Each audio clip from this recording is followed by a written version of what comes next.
What's up, fight fans? Welcome to another episode of Stoner versus Stoner, episode 14, making it well into the double digits finally. My name is Chino LaForge. There's no stoner in my name, so you know exactly why I'm a stoner. Let me introduce to you my co-host, my cohort, my co-partner in crime, black Brazilian Jiu-Jitsu black belt, submission underground competitor, Naga champion holder, Don Stoner. Don, go ahead and introduce yourself to the people. What's up, fight fans? It's Don Stoner here, the other half of Stoner versus Stoner. Like Curtis said, black belt in jiu-jitsu under Higa Machado, and I have my own school as well. Just love the martial arts, love talking MMA, and actually did some amateur MMA too. So I have a pretty good experience on the whole MMA. Not just jiu-jitsu. The full spectrum. Yep. Yeah. Never got into kickboxing like you. Never did the kickboxing matches. Yes, I'm a fight fan. I'm a fan these days. I don't compete anymore, although there was a point in time where I did used to compete. I've got some experience in kickboxing, mainly Muay Thai, but also cross-training with Dutch and American styles. I took up jiu-jitsu, judo, just to make sure that I had the skills to round it out because I saw the world evolving around me. There's no room for specialists anymore, so you got to round out your game just to keep up. It's so weird, too, because I remember when I was in my early 20s to mid-20s, my skills were considered more than capable. I was probably considered not necessarily a higher-end martial artist, but a martial artist of more current knowledge and experience. And now in my 30s, I feel like what I know is just the bare minimum baseline for some of these kids coming up. Have you noticed that, Don? Oh yeah, for sure. I mean, the skills now are they're just younger, they're just better, they're more well-rounded. But you mentioned Dutch kickboxing and mixing Muay Thai, and that's kind of the advanced striking level, right? When you start mixing the different striking arts, Western boxing, Jeet Kune Do, those are also really good ones. Yeah, it really is a base difference in the subtleties. If you were just watching the difference between Dutch and Muay Thai kickboxing, you wouldn't really know what you were seeing other than like a change of rules or maybe like a change of like the gentleman's agreement of the competition. Muay Thai is a little bit less block-based, a little bit more absorbing damage, while Dutch is more about the fight rhythm and kind of bouncing off the blocks and returning strikes. To the untrained eye, the two techniques look very similar, although they do have their own little flares and signatures that make them their own. But to a competitor, when you're in the ring and you feel someone who's fighting Dutch on you, you know exactly what's going on.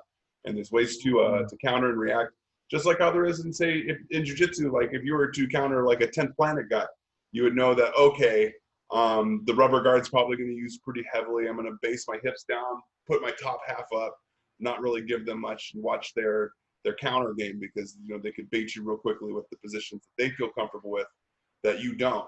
Kind of the same with Muay Thai and Dutch exchange. Yeah. Do they do more boxing in Dutch as well? It is more hand-centered, but also not as big into the full 8-point of contact.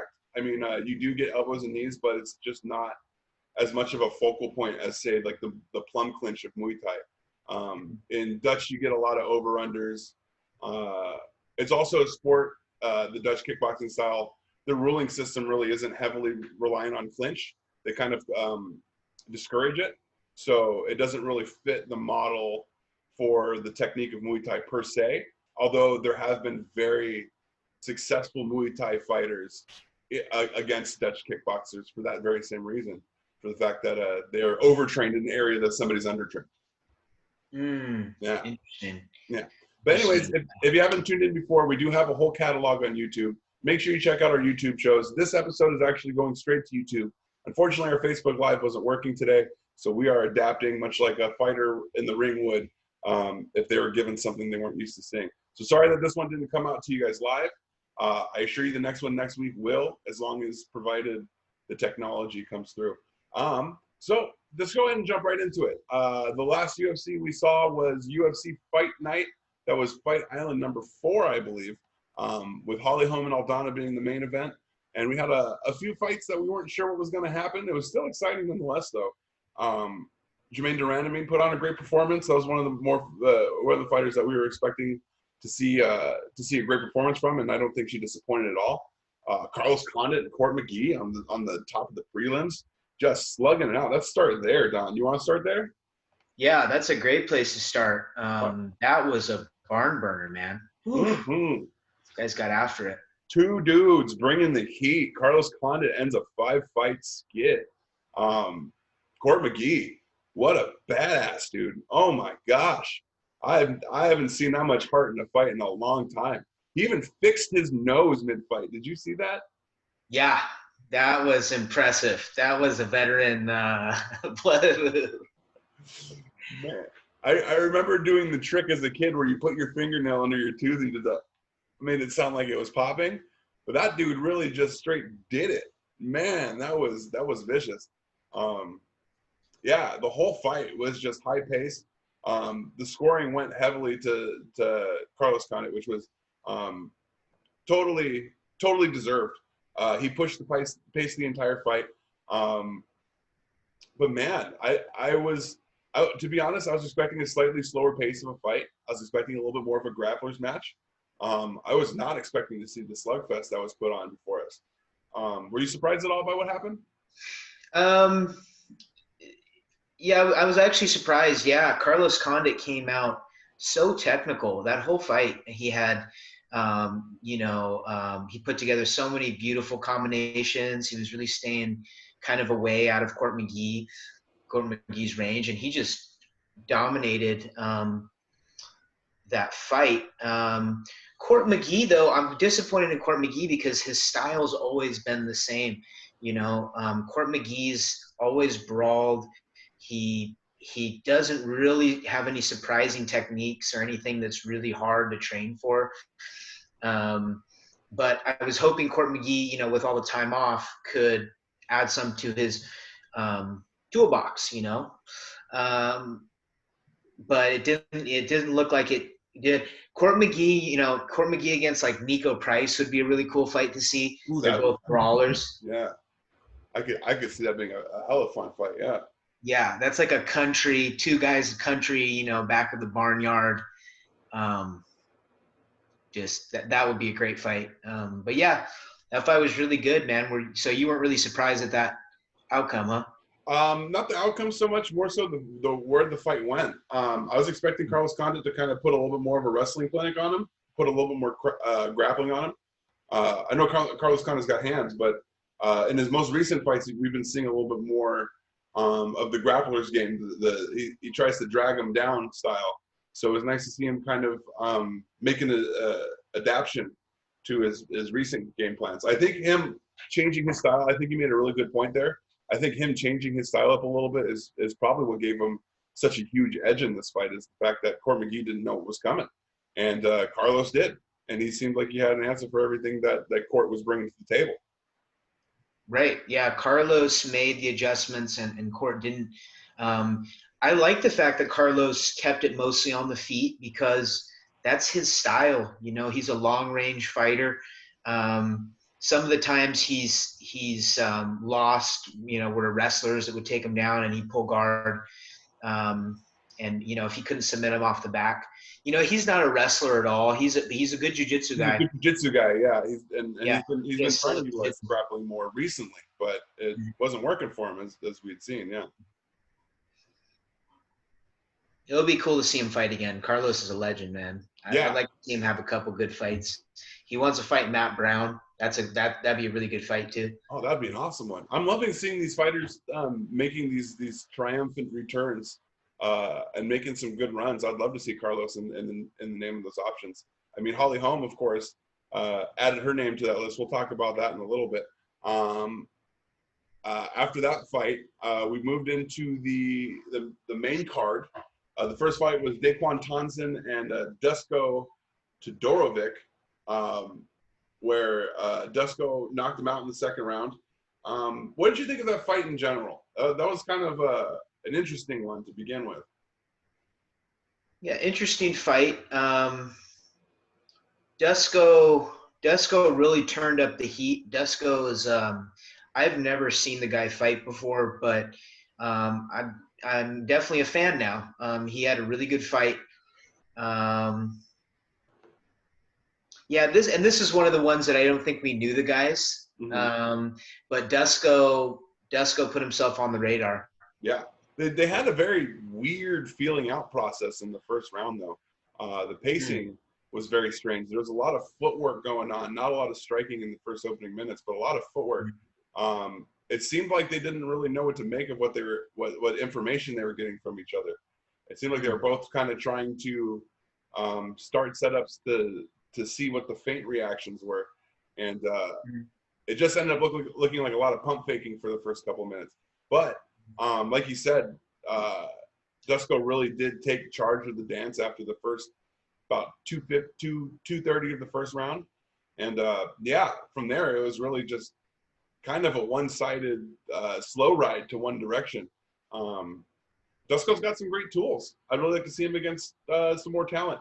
Maybe not even higher up tier talent just yet. Give him a couple more duster fights, but yeah, like you said, he's really shown some promise.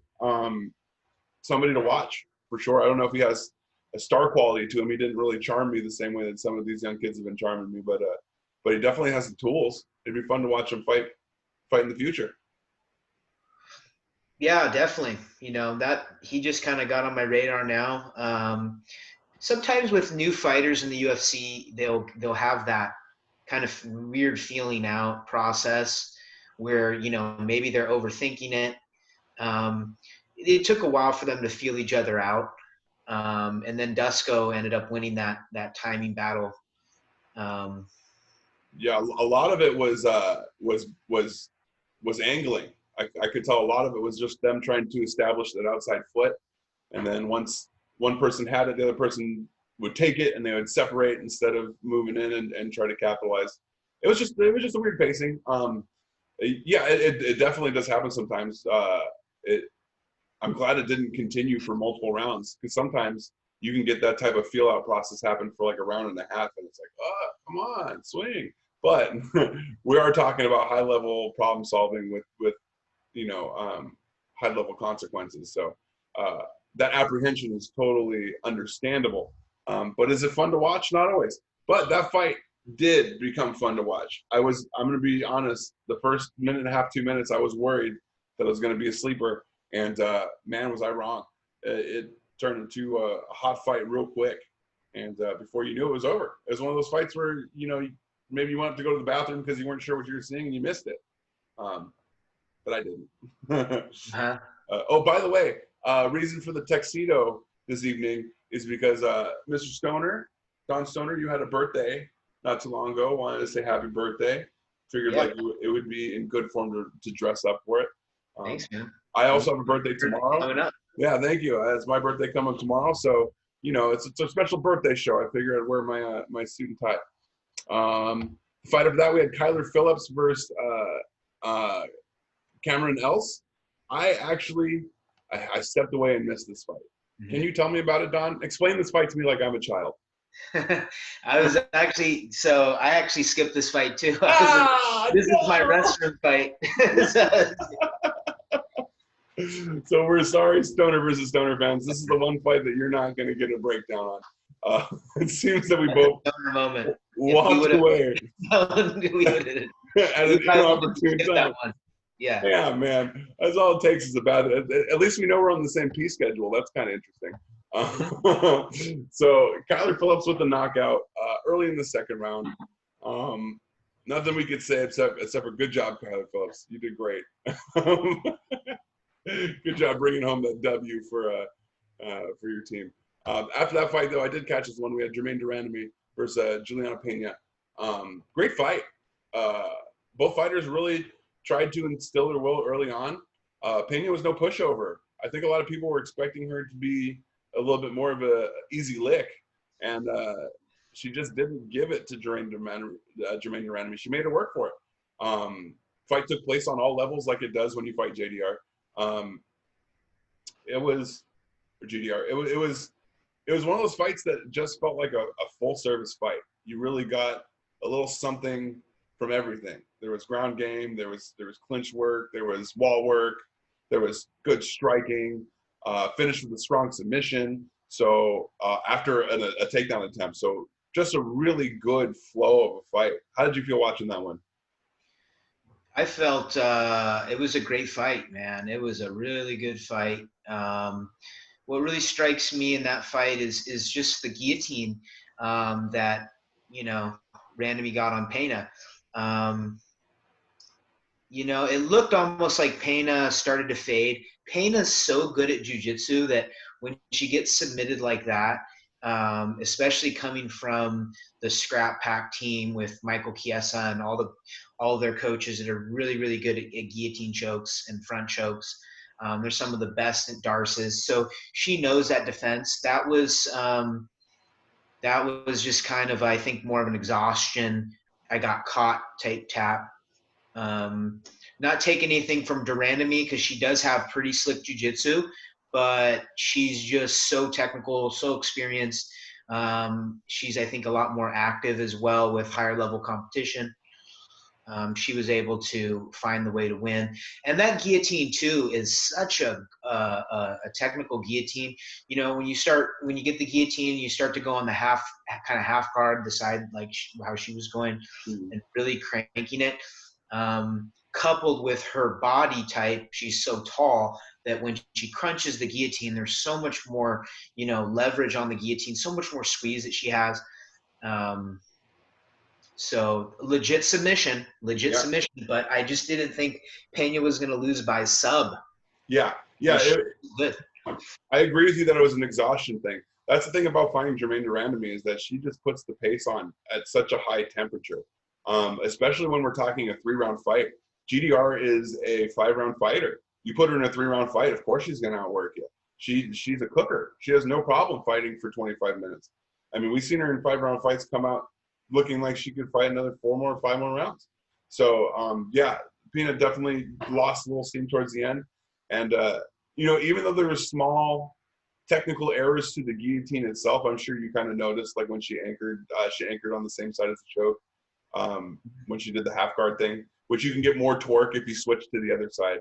I don't know if it was an opportunity thing or just like what she was given versus just what her body naturally did. If the hands are right, mm-hmm. You can get that from anywhere. And she's so good at that. That's definitely her move. Yeah. That I think she would have got it. But yeah, she definitely could have adjusted it to the other side. She could have went to full guard too, or went to mount and even got it tighter. But like you said, she's so long. Her body's so long. She covers so much ground with that stretch that when she puts that crunch or the stretch on you, depending on where the arm location is, like it's just so much torque. And Pena did a good job all fight long. But it looked like she was fending her off and not taking the fight to her. And I think that's where the pace ultimately costed her, because the only way to combat Germaine de Randamie's pace is to upset it with your own pace. You got to be aggressive and assert your game plan in there. And GDR just really didn't give her a chance at any point to assert herself. She did a really good job of smothering out the smoke. So yeah, it was a great fight.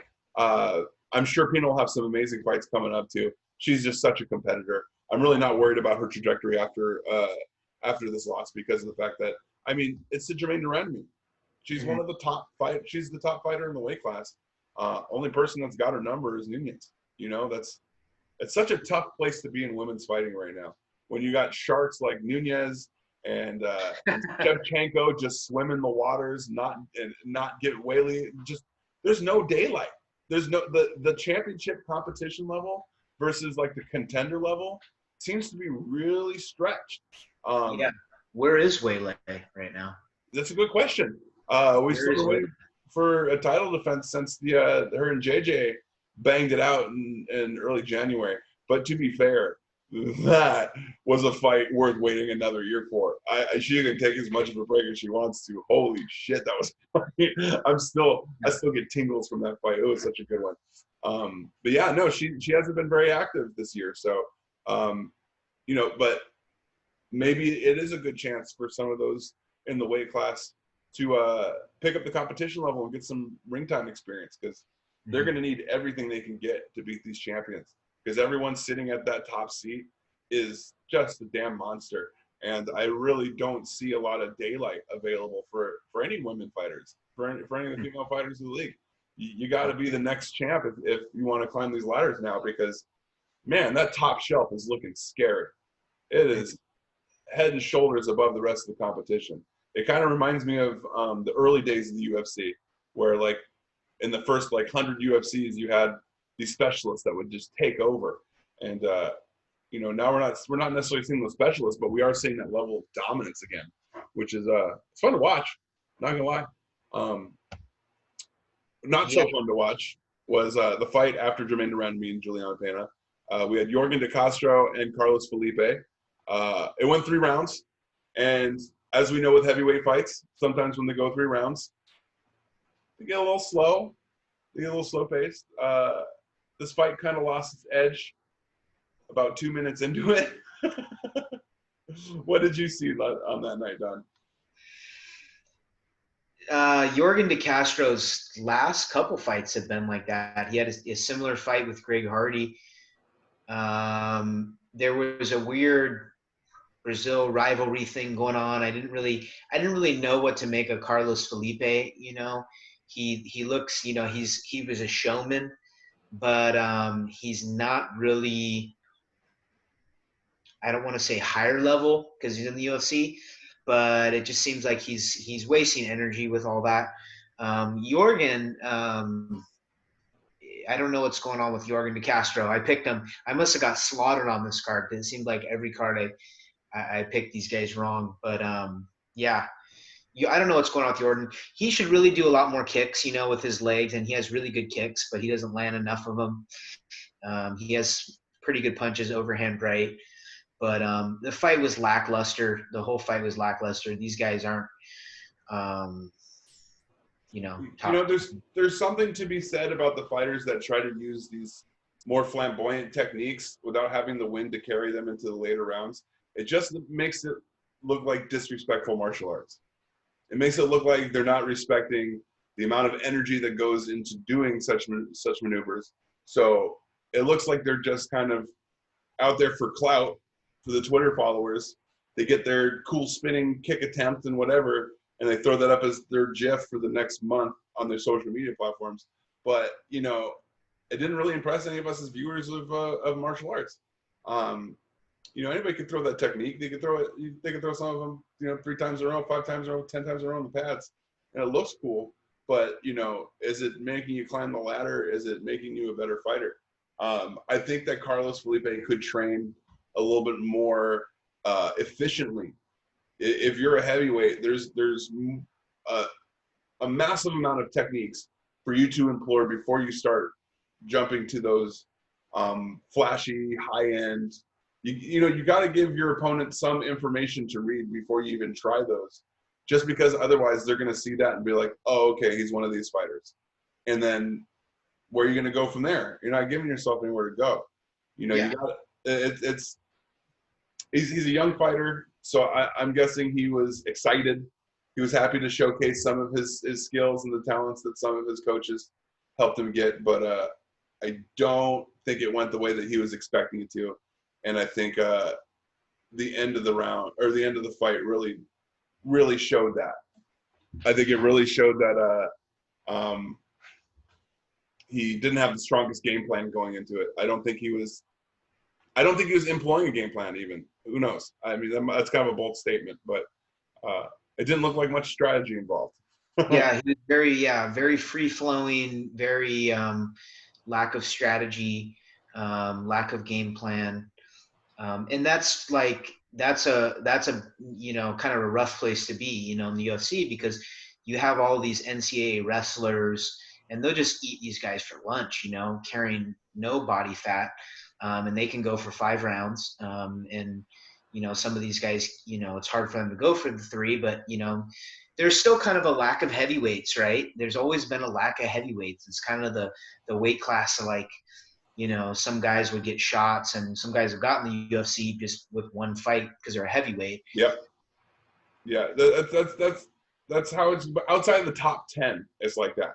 In the top 10, you got the gangsters of the heavyweight, the baddest dudes on the planet, and then outside of that, it's always a bit of a shifting because it's really hard to stay in the top division of heavyweight for a long time just because of how dangerous it is. Every time you fight, you're in great danger, and even though you win the fight, it doesn't mean that you come out of it uninjured. A lot of these heavyweight guys take on injuries from strikes that if you saw in a lower weight class would not be injuries, but because of how much torque they're able to generate, you can break an orbital with a left straight. It could look like a jab, but if you use the footwork right, you can mess somebody up with a good left straight. And if you're 150 pounds, it's just not the same as 250. I mean, that's a whole lot of difference. That's a whole dude. That's an entire Backstreet Boy. You know what I mean? That's a lot of weight. Few guys have been able to do it at last at heavyweight. I mean, I can think of like Arlovsky, Nogueira fought for a while at heavyweight, Couture. But even Couture, he started it at the kind of previous generation of where the sports evolved to. He wasn't even competing until he was like 35 too. So there's that element as well. And then, we have fighters like Frank Mir, which probably could have had a longer run if they didn't have that horrible motorcycle accident. And then, there's a lot of – there's a good amount of heavyweight stock. But as far as when you look at how many heavyweights have passed through the weight class and how many have been able to have longevitous careers, the numbers are definitely more skewed than they are in the other weight classes. Just because it's just harder to maintain health for that long. Yeah, there's way more lightweight fighters and welterweight fighters that are still fighting long after maybe they should hang it up. Yeah, good luck finding a Frankie Edgar in heavyweight. It's not going to happen. It's not going to happen. And then the main fight on the card, Holly Holm and Irene Aldana. By the way, these were the last fights that we called for the month of September. Because we called it in September and the fights happened in October, I'm going to count it for September, not October. So it goes when we predict it and not when the event happens. Sound good? Got it, yeah. So we're starting October with the 0-0 record on this next card. But this one, oh man, I was so happy to see Holly Holm just totally assert herself. You picked Aldana in this one. I picked Holm. I believe there was still magic in those shoes. And man, was I so glad that I believed. I believe Holly Holm. I want to see you make that run again. I want to see you fight for a belt. You'll probably lose, but that's okay. I want to see you make it there one more time. You deserve it. Man, Holly just showed a crap ton of heart and great game plan. Oh man, her coaching is so good. They did such a good job devising a game plan for Aldana. They just really neutralized her in so many ways. And Aldana's a great fighter, very seasoned fighter, very experienced, knows how to deal with kickboxers. Holly Holm's not the first kickboxer she fought, but man, did Holly Holm just slather it on like a peanut butter only sandwich. She just laid it on thick and chewy. Man, did you watch that fight, right, Don? Oh yeah. Woo. That was something else. What'd you think about it? Yeah, Aldana is such a brawler, and she has so much heart. She has that South American, Mexican fighter heart, and that's really rough when you're at the end of Holly Holm's kicks. Yeah. Holly Holm's punches. Holly Holm and Carlos Condit both had they were really long on their kicks, and that was really a great strategy because they both fought brawlers. So, but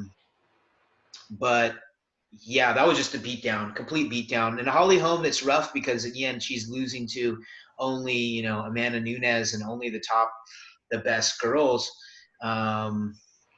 But it'd be cool to see her make a run, like I always said, whoever won that fight, I'd be happy because I, love to see Holly Holm win. She's so technical and just a great fighter. Yeah, I feel like there's something that happens to a fighter that's close to retirement when they realize that they still have one more championship belt dream. There's something that switches, that killer instinct comes back on, you know, as Mike Tyson would say, the fight gods reignited you. And I think that Holly Holm has been touched. I think she got the Midas touch, and that she's looking for that last feel of the strap around her waist. Will she get it? Probably not. I know who she has to beat to get to that belt, and it doesn't look like it's going to happen. But I do see her making it possibly to the big dance, and that would be huge for her to do one more time. You know, there's a few fighters that are still trying to make climbs. You know, Diego Sanchez unfortunately didn't do so well in his last attempt to make the comeback. But like I said, you know, there's something exhilarating about watching these legacy fighters, where it's almost sometimes you get fights that are more exciting to watch these legacy fighters than it is watching the champs defend their belt.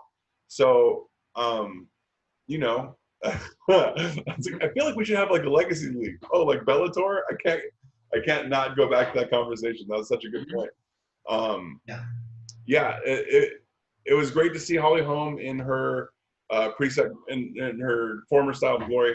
I like that you mentioned the long kicks and the way that they were able to set them up quickly. I noticed that they were preloading them, meaning that they were angling their step outward as opposed to stepping and then twist and pivoting on the foot when you throw the kick. They step with their foot pre-angled, so the kick just comes across. It slices across. Yeah, it's a really, really effective move. It gives you a lot more distance. And also, it's already preloaded. It's a kick that's pretty much you're skipping a step, and allows you to not telegraph. Especially if you throw the jab in front of it, they don't get to see the footwork. It's important that you hide that front pivot step, because if they see that angle step coming, they know a kick's coming, and that means that you can be caught pretty easily. Especially with the grappler of Penna's ability, or I'm sorry, Aldana's ability. If she would have seen that coming, she would have been able to change the tide of the fight. But the coaching did a really good job telling Holly Holm to throw a lot of top strikes. She threw a lot of hands, a lot more hands than usual. Yeah, and she sounded like a tennis player out there. She is going at it, man. She's throwing everything in those shots. I love watching Holly Holm fight. She puts her heart into it every single time. Yeah. And then round 3, they both were going back and forth with their kiais. It was awesome. It was such a battle to see. Yes, I love women's MMA. Women's MMA has come miles in these past just year and a half. It's so much fun to watch. And there's something that happens to the viewer, I think, when they see these fighters on the come up that they didn't think that they would see a couple years previous. You know, there's a whole nother rooting for them element. Yeah. Holly Holm, you know, she looks really, really motivated. You know, it's rough for the women, but there's not enough legacy women fighters, right? The legacy women fighters, a lot of them are retired. Some of them went to Bellator, like Kat Zagano. I can think of one. You know, bring Ronda Rousey back, and the UFC's back in business, baby. Yeah, well, she took the check. She's still in WWE and doing pretty well there. Yeah, she's good. Although from what I'm hearing from WWE stars on their post, they're not a big fan of her.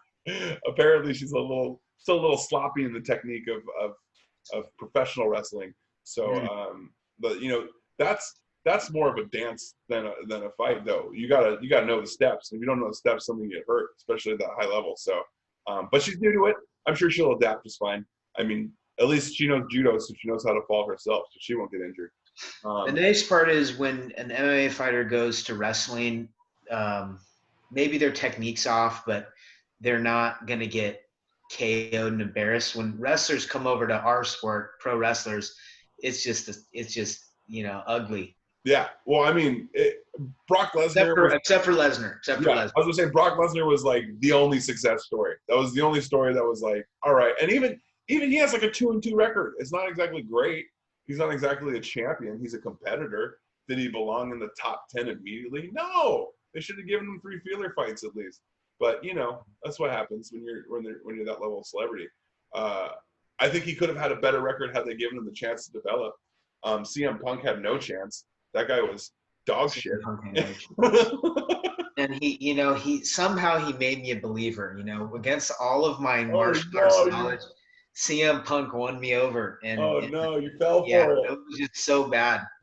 And the guys who beat him, they were good, but they haven't really went on to, you know, titles or anything. They're just guys that, you know, they're MMA fighters. They're real MMA fighters. I was like, I'm going to see one fight before I try to believe the hype. And then I saw Michael Johnson just just mollywop him. And just, Yeah. and I they, don't think it was showboating. Yeah. When Michael Johnson's showboating on you, like, come on, dude. Like, Oh, man. it was twirl fisting, and he was like, you could tell he didn't want to put him away because he was like, dude, this guy is not on my level. You could tell he almost felt disrespected by the matchup and decided to make it like a 3-round, just ugly fight. And Dana White was pissed off about that. I don't even remember that, but he was so. I think he actually didn't book another fight for Johnson for like 6 months after that, even though he was in perfect health. Just because it's like, I can't believe you do that to my business.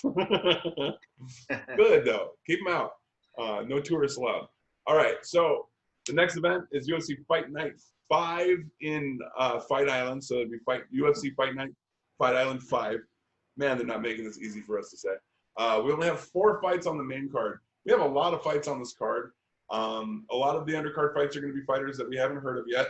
A lot of them seem to be Middle Eastern fighters. It's the Abu Dhabi, so we're expecting to see a lot of the what we call the replacements.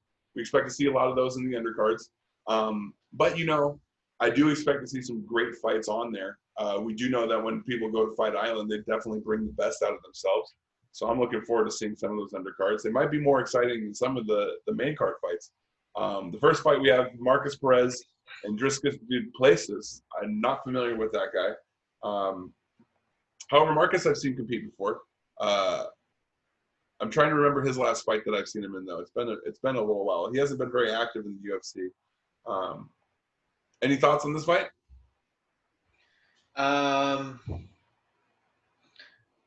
Not really. I mean, Marcus has had more UFC fights. He's lost to some pretty good guys. And his opponent is pretty inexperienced in the UFC. So I think I picked Marcus on that one, right? I believe so, yes. And I probably agree with you on that, just based on the fact that he's the only one we really got a pool of information on. And he's had fights. He's got the experience.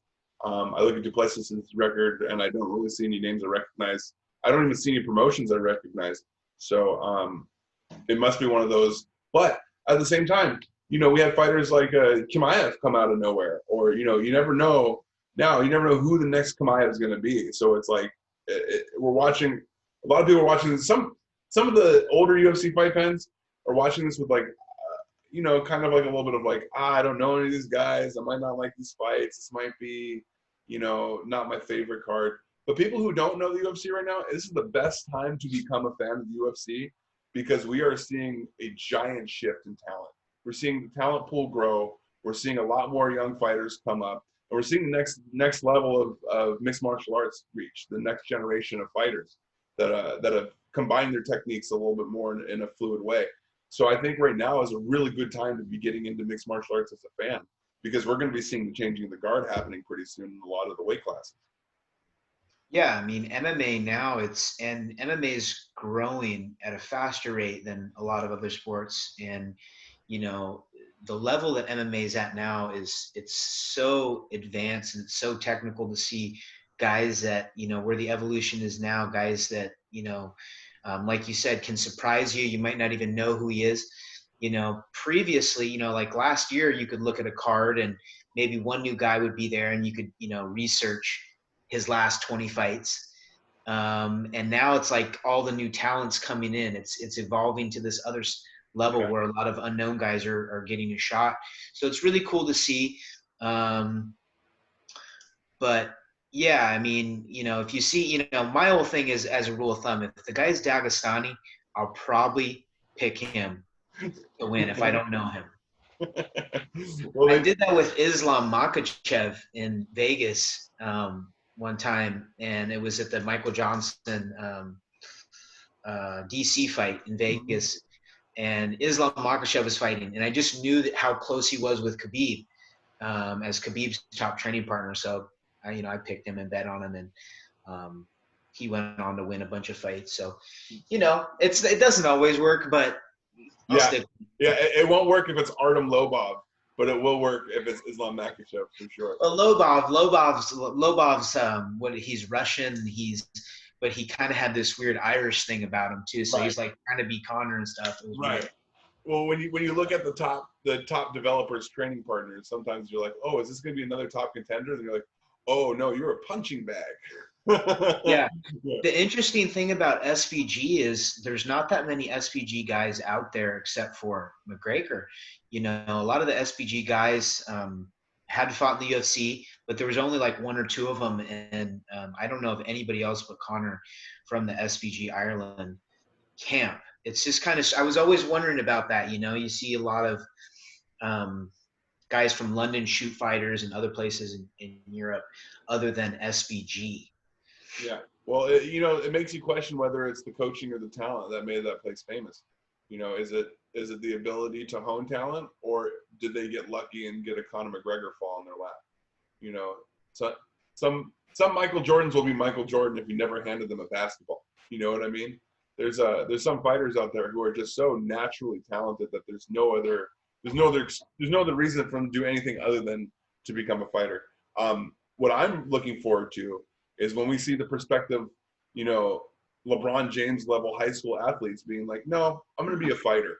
And we're going to see the fight game change completely when we see, you know, LeBron James choosing to be the light heavyweight champion of the world, or Simone Biles. You know, I can only imagine what it would look like seeing Simone Biles throw a flying knee. You know, gymnasts like that, be crazy. It'd be crazy. You know, it's only a matter of time before we see this happen too, as the ship continues. So, Simone Biles, if you're listening, if you're in the Portland area, come train jiu-jitsu. We're going to get you in MMA. we'll get you in. We'll get you in. All right. Next fight up there. The other tennis player too. Sorry, what's her name? Oh yeah, the Williams sisters. Man, could you imagine if they grew up training like the Diaz's? Oh man, I can tell you what. Nobody would have a problem with them crip walking on a ring. You know, when one of them won and crip walked on the tennis court, everybody was up in arms. I'll tell you what, you crip walk in a UFC ring, you just made yourself a meme. They'll be crip walking around Amanda Nunes. Yeah. Oh man, I don't know. I think we have to develop a new weight class. They don't look like they'd fight in the same weight class. So after that fight, we have Ben Rothwell versus Marcin Tybura. You have Marcin. I have Ben Rothwell. Explain your reasoning, sir. That's a tough fight. Ben Rothwell is really hard to pick against. Whenever you pick against Ben Rothwell, you might get, you know, the guy that knocked out so many greats, and you might get, you know, just maybe a lack of game plan on Rothwell's side. Sometimes his heart gets the best of him. So it really, I think, depends on how hard Ben Rothwell is training. Marcin is, I like Marcin's wrestling. I like Marcin's cage control, good striking. Marcin, he's had trouble with stand-up fighters that are similar to Rothwell. Got knocked out by Augusta Sakai. Mm-hmm. So, yeah, we'll see. You know, I think Marcin needs to clinch him. Marcin needs to take him down. Rothwell's no slouch on the ground, but he needs to take Rothwell down, and I think he can win it if he goes that road. Yeah, I agree. Marcin definitely has a chance. It was hard to pick Ben Rothwell in this one, especially after Ben's last performance. It wasn't that it was bad. It just wasn't Ben. It wasn't his usual self. He's getting a little bit older. He's getting a little bit out there in age. However, I watched that Sakai fight, and that's the reason I picked Rothwell. I think that he's got the tools to close the door early on. I think that's the only way that Rothwell wins this fight, is if it ends within the first round and a half. If it makes it past the latter half of the second round, I don't see him doing well. He's not a very good distance fighter anymore. At least not as far as keeping his stamina. Who knows? Maybe his camp's been working on it, but as we know, when it comes to age, the stamina is one of the first things to go. Speed and the stamina. So, you know, am I concerned? Not for Ben, but if I was putting money down, I would be a little iffy. If anybody's making bets based on my bets out there, this would not be the sure money one. I would hold on to that for a little bit later in the card. Mm-hmm. But I think you might be able to get I haven't seen the Vegas odds, but I'm assuming that Rothwell is probably the underdog, I believe. I could see that. Marcin has some really good wins over Arlovsky, Stefan Struve. And that's kind of the Ben Rothwell, where Ben Rothwell is in his career right now. It's kind of like how Arlovsky was on his way out. So yeah, that's a tough fight to pick. But again, Ben Rothwell is like he can just come out and knock anybody out. So yeah, it's well the first things to go are the speed and the stamina. The last thing to go is the power. So he's still dangerous. He's a powerful dude, man. I just wish he would go back to his post-fight speeches where he used to do all that weird stuff, dance around and do all that Halloween stuff. Maybe that's why I want him to win, just so we can see another good post-fight from Ben Rothwell. He's like a goofy guy, like a Midwestern weird dancer guy, man. I don't know what you even call that. He was doing the Irish jig the one time. Yeah, him and Miocic can jig together. That's hilarious. All right, and then after that fight, we have Edson Barboza versus Makwan Amir Hani. You have Makwan on this one. I was surprised by that call. This is a tough one. I really like Makwan. I really appreciate Makwan's skills as a grappler. He's very, very, very good at finishing matches on the ground. And actually, I think he may be a SBG guy. Now that I think about it, he trained with McGregor. So there's one that's at the highest level. Also, it's at 145. Edson Barboza went from 155, where he's had most of his success, down to 145. That's a tough cut for Edson, with the weight that he walks around. That seems like a really steep cut for Edson. Was hoping that he'd stay at 55. But it's kind of like the thing that Jose Aldo did, right? Sometimes you think, hey, I'm so strong at this weight, but I'm aging. Let me get another advantage for myself, and let me actually go down in weight. But a lot of times it's detrimental. A lot of people know weight cutting is dangerous, but that can really start to wear on you in the first round. That's what happened in Edson's first fight at 145. And I just don't think Edson's is hungry. So I could see Makwan finishing that in first round submission. I could see that happening. You got really good points there. I bet against Edson Barboza last time, and I regret it. And I never forgot the sting of that. It was a fight I needed to win in order to still be competitive in the month of August, and it didn't happen for me. And it's because of Barboza. And I will not let that happen again. So I am going with Barboza, even though this is a low-risk card. Fool me once. That's a shame on me. I forget how this goes. But it won't happen again. Barboza, you're on my team this time. I got you picked. And then the headline. Everybody knows Barboza's leg kicks. Everybody knows how strong his leg kicks are. And if Makwan tries to keep the distance and do that karate stance that he likes to do, a lot of those kicks could land. Barboza, he has probably, if not the best leg kicks in the UFC, one of the best leg kicks, Yeah, the most vicious, for sure. Whether or not they're the most damaging, I don't know, but they're just the most rude. He throws it from such an angle that kind of reminds me of like Keith Jardine, where he just cuts such a tight angle to your thigh. There's no like Muay Thai wind up, there's no hip, there's no turning over.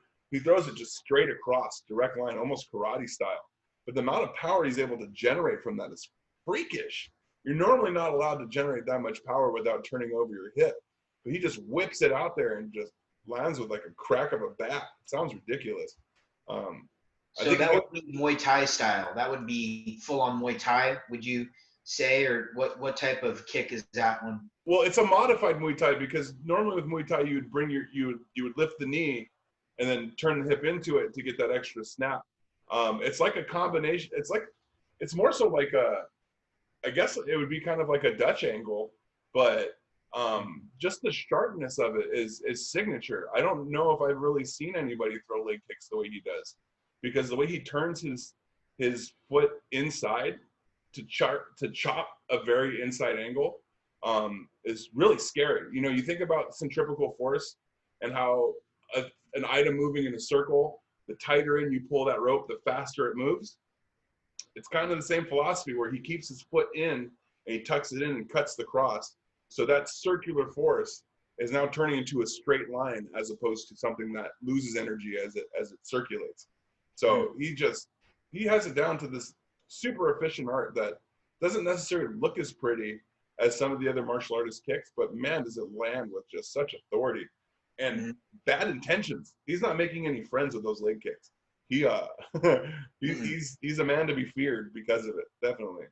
There's a many lightweights that have went home the next day after fighting Barboza, just busted up. Just cursing him, I'm sure. Even the ones that beat him are just like, damn you, Barboza. Gotta take an ice bath for the next 3 weeks. And then the last fight on the card, the main one, the headliner, we have Marlon Moraes versus Corey Sandhagen. We both got Moraes. How do you see this fight going? I see this fight going in Marlon's favor with his short shots that he lands, with his speed that he has on his punches and his kicks. You know, Corey never really got my attention in the division. He's just a guy who's consistently won fights, where Marlon is a knockout artist. Marlon I think has a much more of a fight IQ. Marlon has been in there with a lot better guys, beat a lot of better guys decisively. And again, it comes down to leg kicks too. You know, he trains with Barboza. They're both of the same camp. They both, those guys trade. Those guys trade leg kicks in the gym, and they come out and they put it on everybody else and make everybody else pay for it. So I think it's going to be a story of leg kicks with Marlon, and then Marlon's going to set up his hands and finish the fight. He just can't let Corey get close to him and try to grapple him, because Corey's very, very loose on the ground. He's very surprising. His submission attempts are they come from weird angles. Corey is pretty long. Corey's pretty tall for the division, so a lot of times he uses that as an advantage. But I think Marlon's just going to chop him down the whole fight. Mm-hmm. Well, it certainly looks like it's going to be that way. I mean, when you look at the matchup he has in front of him, I mean, that just seems like the most logical game plan. Moraes is he's a hunter, man. He's somebody that's always dangerous, and I think he's somebody that can also really give Peter Yan a run for his money. You know, I know Aljo is next in line, but there's still controversy to that too, because Dana White hasn't been too keen on saying Aljo's name as far as the title race. So a big win here for Moraes could really make some noise in that weight class and push him up the rankings a little bit faster. So I think Moraes just has more to gain from this. Of course, that's not to say that Makwan doesn't have a lot to gain from beating him, but I don't know if he has the tools. I don't know if he has the coaching. And I don't think he has the incentive, to be honest. I don't know if he's in the high enough ranking to become a contender after a win like this. I mean, it would jump him up significantly, but he's sitting at what right now? 7, 8, somewhere around there? Yeah. Yeah, so I mean, he's beat a lot of the best guys in the division, and he wins a lot of fights by decision as well. But Corey, I mean, if Corey beats Marlon convincingly, that might set him up for a title shot. But I think Marlon for sure should be getting that title shot next. Sorry, I meant to say Sandhagen. By the way, I meant to say Sandhagen instead of Makwan. Oh yeah, no, yeah, I know what you're talking about. Yeah. And fight fans know the Chino man. I messed up. I'm sorry I misspoke. Yeah, but that's the thing though, is that Moraes is not somebody that you want to drag to a decision fight. He's somebody that will beat your ass for 5 rounds if you let him. And that doesn't sound like a fun night for Sandhagen. I'm not as familiar with Sandhagen, of course. I don't know if he has the tools of defense. I mean, Moraes pours it on. He doesn't just lay it on. He pours it on. He's not laying concrete out there. He's making Kool-Aid, baby. That dude is just soaking you, making it. He's a scary dude to get in the ring with. He's not just throwing combinations, 2s and 3s. He's putting 4, 5, 6 shots together in strings and beating you up along the way, hitting your body, hitting your legs. You know, if Sandhagen wants to make this a 5-round fight, go ahead. But I don't think he's going to like the results. Moraes doesn't get tired. I don't know if I've ever seen him get too tired from beating somebody up for 5 rounds. Yeah, he doesn't. He doesn't get tired. And any fight after this for Marlon, you know, a lot of these next fights for him are knockout, you know, fight of the year type things, like him versus Peter Yan, him versus Pedro Munoz. Aljo, like you said, is kind of in limbo. So I'd really like to see Marlon win this and get one of those fights. You know, I think he's also kind of one of these guys that's it doesn't seem like he's got everything he could have got in the UFC. I think they could have, you know, kind of gave him a better path to the title, and they just immediately gave him killers. And that's what they do when you come out from another organization, right? So Marlon came from WSF, one of the best. You know, he was already ranked top in the world when he came to UFC. You know, much like Michael Chandler now coming over getting a title shot. So, you know, they feed you tough guys. But Marlon's just such a warrior, man. Yeah, he truly is, and he's already proven himself in the UFC. World Series of Fighting really brought over some just top-notch talent. And I mean, even though Dana White, you could tell, kind of had a little bit of scourge for the people coming in. I mean, there's no denying just how many top. I mean, wasn't Ben Roethlisberger originally a World Series fighting fighter? Yeah, I think he fought USF. Yeah. Gaethje, WSF, Marlon, WSF. So many great fighters just coming out of that publication. And, you know, Moraes is no exception. And if anything, I would say he's probably one of the more special ones to come from there. Yeah, I really see great things for him. I think he's going to take this one. I really don't see any place that Sandhagen beats him. His grappling is really effective, right? If I'm not mistaken.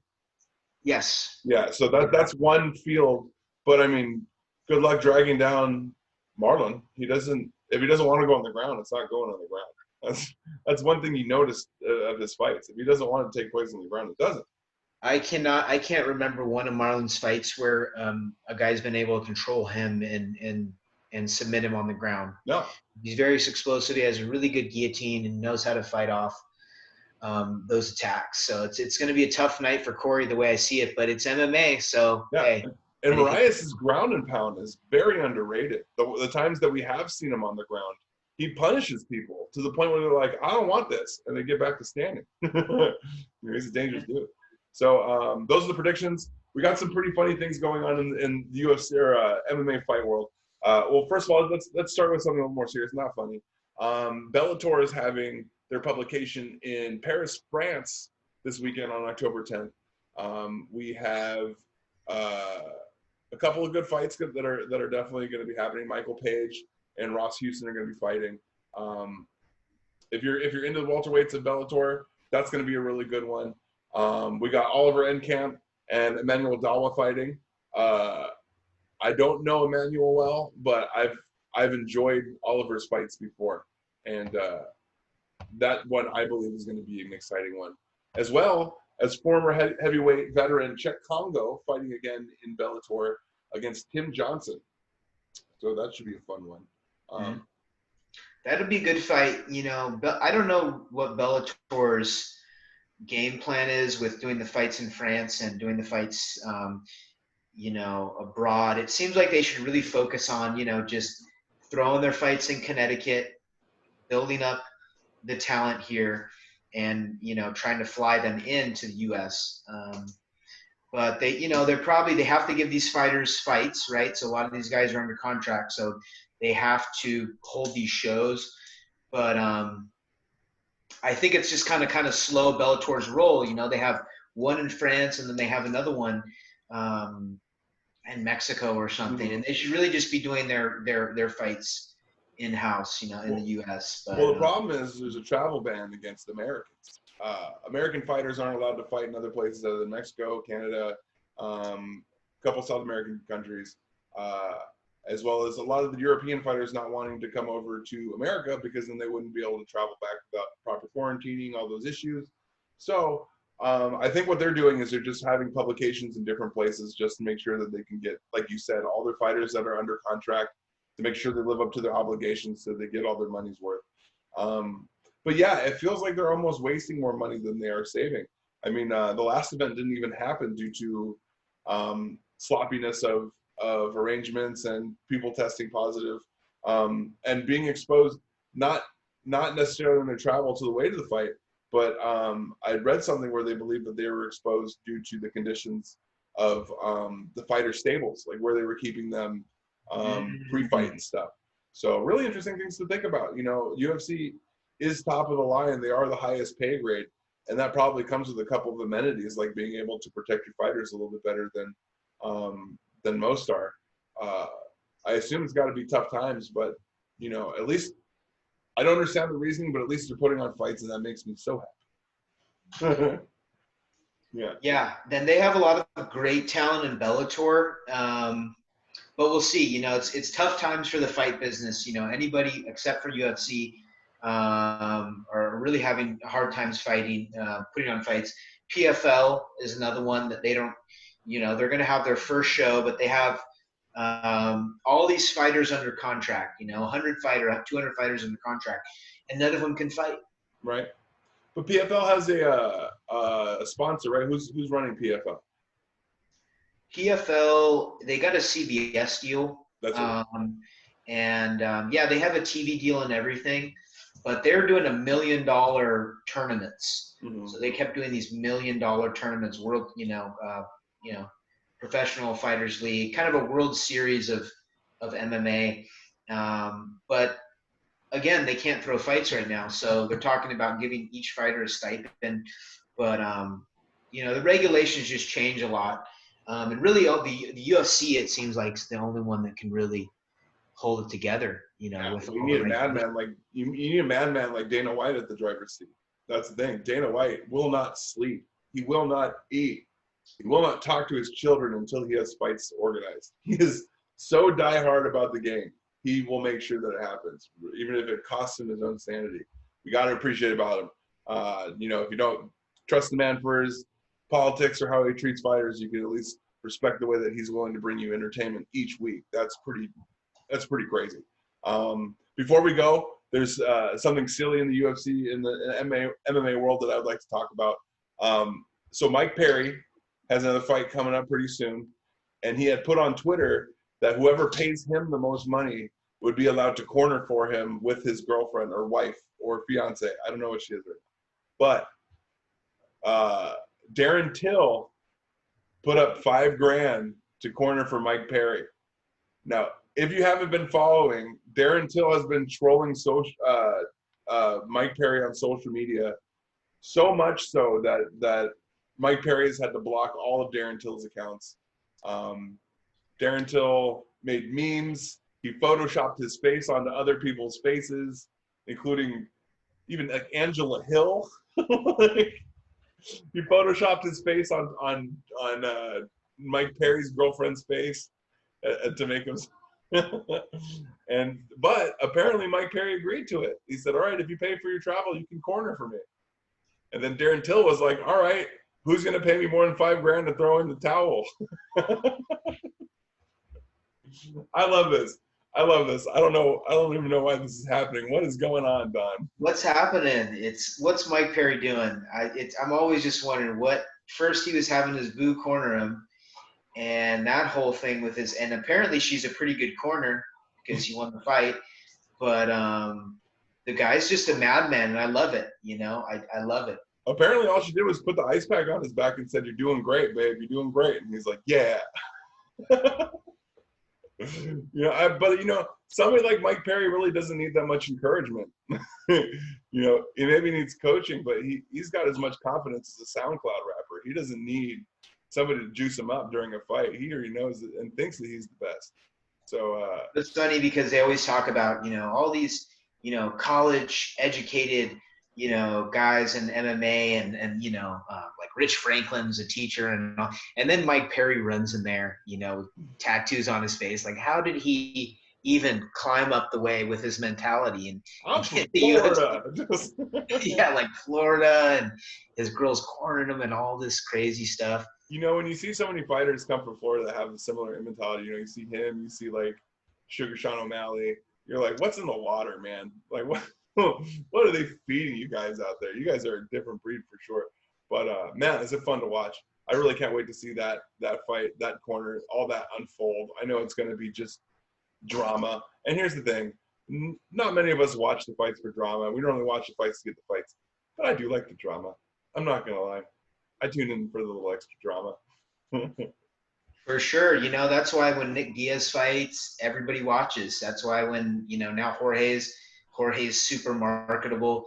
Um, you know, that's why we watch these fighters a lot of times for the drama, man. And Yeah, hey, and it's real too. So it's it's as real as it it's gets. as real as fake drama gets. Yeah, but I do think it's funny because Conor McGregor tried doing what he normally does after Adesanya won, and Dana White finally called him out on it. He's like, "Hey, you do this every time somebody else wins. Stop trying to steal the thunder from Adesanya." He actually said that. He said that. So I don't think Conor is anywhere near being his golden boy anymore. I think him. I think the fact that Conor released their private conversation to social media really turned sour on their relationship. So who knows? Keep an eye on that. Anything else you want to talk about, Don, before we go? Good fights coming up. You know, we have Gaethje coming up with Khabib. There's going to be some really, really good matchups coming up here in the future. You know, this card is this card and the last card are pretty close. You know, a lot of fighters are new, up and coming, but super excited for the next card. And guys, you know, please give us a like. Always like reading your comments and appreciate the support for Stoner versus Stoner. And we're only just getting better, trying to get better at this and put on a good show for you guys and give you guys some info. So thank you so much for watching.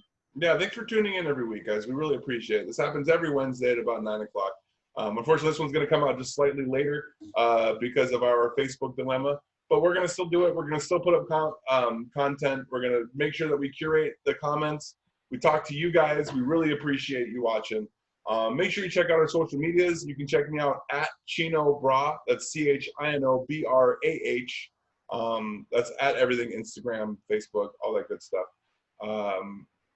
I got a comedy show coming up tomorrow, but it's sold out. So if you didn't buy tickets, so sorry. Don, where can our viewers find you? Yeah, thank you. You can find me at dstoner_LWJJ on Instagram, Don Stoner, on Facebook as well. And man, I got to get out and see you perform one of these times, man. I have to get out to Hawaii and see you perform. You know, who knows what'll happen first? Either you coming out to Hawaii or me coming out there, because once things reopen, I do plan on touring again. So just waiting for things to get advantageous again. So yeah, hey, we got to talk story. You know, I'd love to roll with you over at your school too. That'd be a lot of fun, man. I mean, we talk enough about martial arts. It'd be fun to actually get a feel for each other. You know, Come and train. Yeah, That'd be awesome. It's one thing talking to somebody. Like, you can have a good rhythm talking to somebody, but when you roll with somebody, you get kind of a better perspective of who they are as a person, like their personality traits. You know, what type of it's interesting. If you don't know, you don't know. Get some jiu-jitsu classes. Make sure you check it out. Thanks for tuning in, guys. As always, enjoy the fights. Tell your friends about Stoner versus Stoner, and remember, we're watching too. We'll tune in. We'll see you guys soon. Aloha.